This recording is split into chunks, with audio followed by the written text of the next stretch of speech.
This time around, I would like to talk a little bit about the public broadcast system, particularly the funding of public broadcasting. What I want to highlight is that this is a relevant topic. It comes up in the news on a regular basis. We'll focus on what the funding is for the CPB, the Corporation for Public Broadcasting. We'll talk about the decentralized funding system that is so important to characterizing what's going on with the public broadcasting. And then we'll address the issue of all the revenues connected to public broadcasting.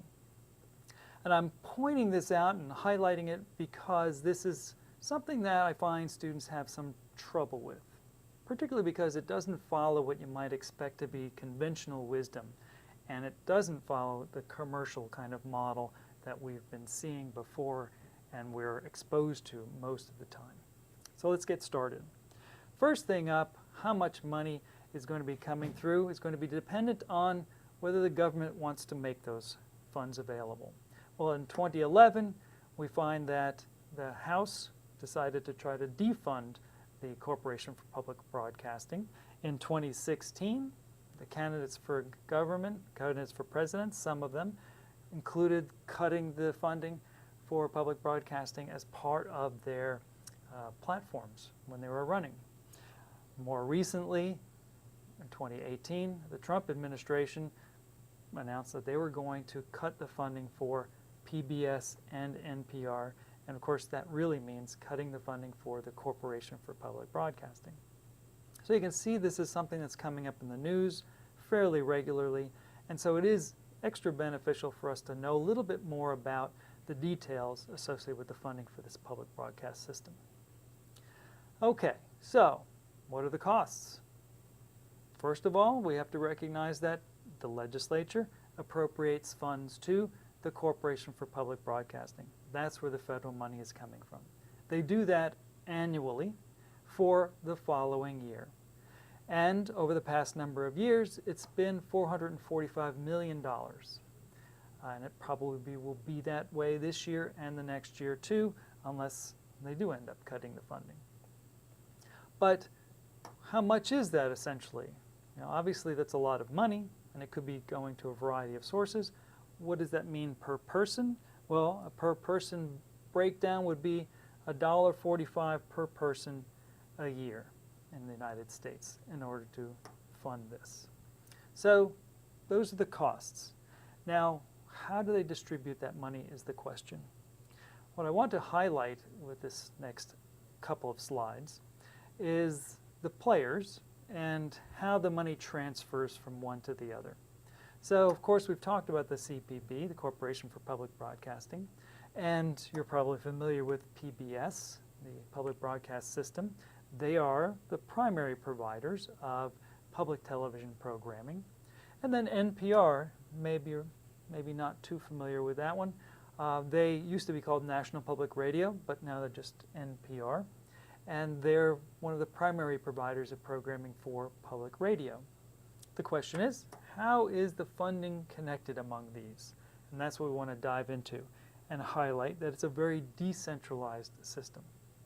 Why do I call it decentralized? Well, one of the things that we've been concerned about from the very beginning of developing this public broadcast system is avoiding a government-controlled media. And so funding would be one of the ways that government could control the media content. And so they built the system in a way that would reduce that impact. So money comes to the CPB from the legislature, and what's happening is the money's coming from the CPB to stations across the country. Television stations and radio stations that are licensed to those communities.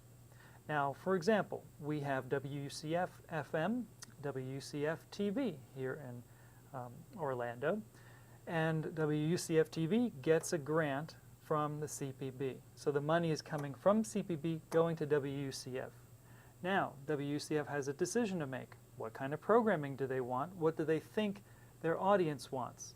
And they look around at what's available and they purchase that programming. Some of it is purchased from PBS, programs like Frontline or Masterpiece, or could be Nova, the science program, any number of those things. And they buy programs from other sources too.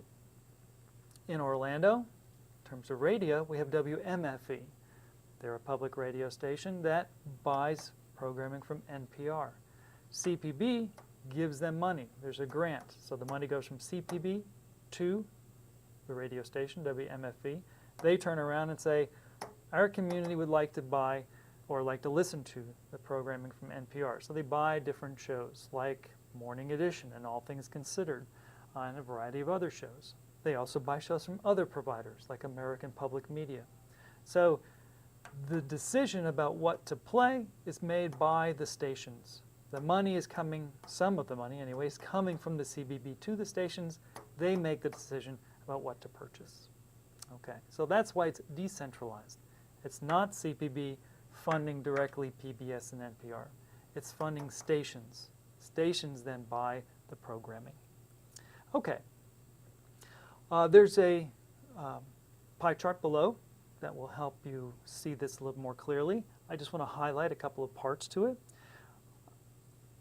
Looking at the full pie chart of what the CPB money is going to, we see that 50% of it is going to television stations. 15.5% is going to radio stations. 5% of it is going to their own administration, their staff.